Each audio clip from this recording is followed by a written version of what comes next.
Will Dragon Ball GT and Dragon Ball be implemented in Dragon Ball Sparking Zero in the base roster? I want to say yes, and I'm going to tell you why I think so. So let's get into it.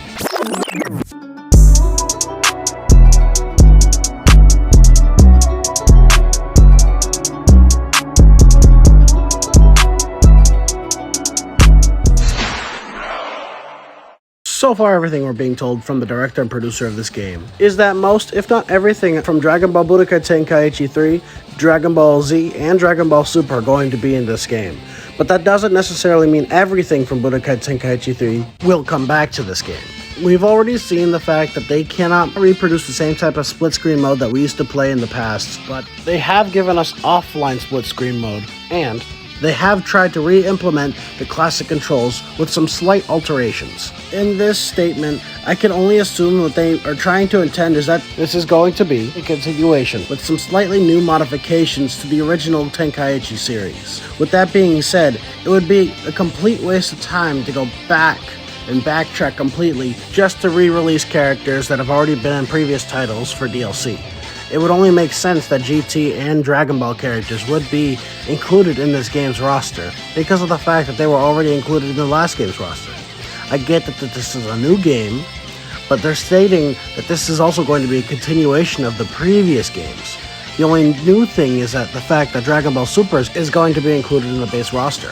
Dragon Ball Sparking Zero is also going to be Dragon Ball Daima's first game appearance, and they're going to try and get it right the very first time. So, that being said, if they're going to get it right the first time, they should not be backtracking within the very first launch of the game by excluding characters from previous titles. Whereas I can also see it from the other person's standpoint that they want to show off all the brand new stuff and all the new series like Dragon Ball Daima and Dragon Ball Super that didn't get a chance to be depicted in the original Tenkaichi 3 light.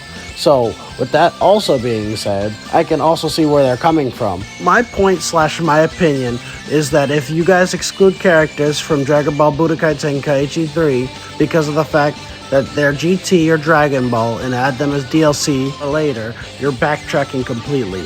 Again, this is just my opinion, and a lot of people actually would agree with it because of the fact that GT is probably one of the things that brought them to the original Tenkaichi 3 series. At that time, Dragon Ball GT was a fundamental part of Dragon Ball's storyline.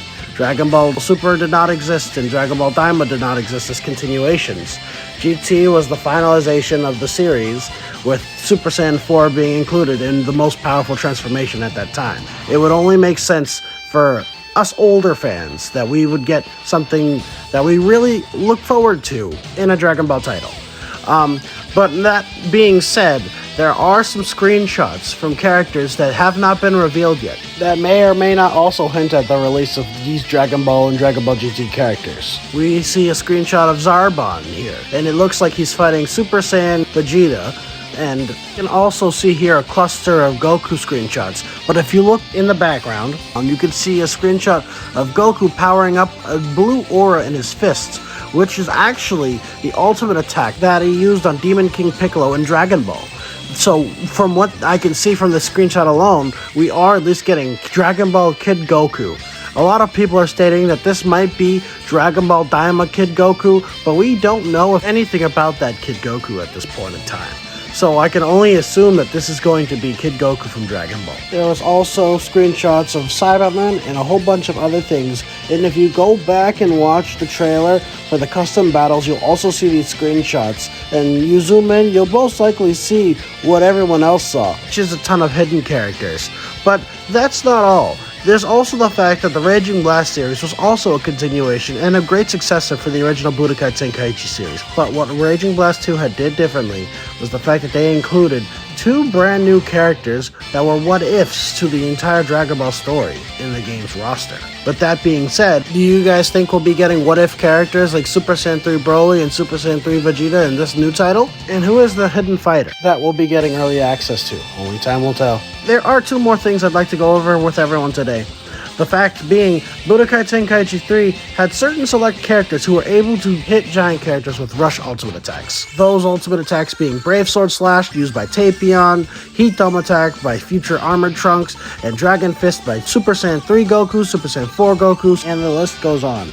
But from what I've seen from Anime Expo's gameplay, is that giant characters will no longer be able to be attacked by rush ultimate attacks, and that's something that definitely, in my opinion, needs to be fixed. Certain ultimate attacks were only used on certain characters, like Dragon Fist was only used on Hyrule, and it would just make no sense for a game that had that in the previous title to not be able to recreate that nostalgic feeling, especially when that ultimate attack was completely used for that one character. And another great feature that's coming back to this game is the fact that we're going to also be able to pick opponents up off the ground to launch them up into the air and continue new combos. It's a feature that completely went over my head as a kid playing Budokai Tenkaichi 3. It was a feature a lot of people used more while playing Raging Blast 2, and I'm very glad that they're bringing it back, and it's going to be able to open up a whole bunch of possibilities for new combo strings and a whole bunch of other things. But that's not all I'd like to talk to you guys about. The road tour map for Dragon Ball Sparking Zero's playability for the demo has been released, and it looks like it's going to be completely on the West Coast. There's no way to be able to play it over here on the East Coast for us. Unfortunately, it's very sad, but I will eventually get my game and I will play it. I'll just have to keep practicing in Budokai Tenkaichi 3 and Raging Blast 2 until then. But that's all the Sparking Zero news I got for you guys today. I'll see you guys in the next one. Peace out.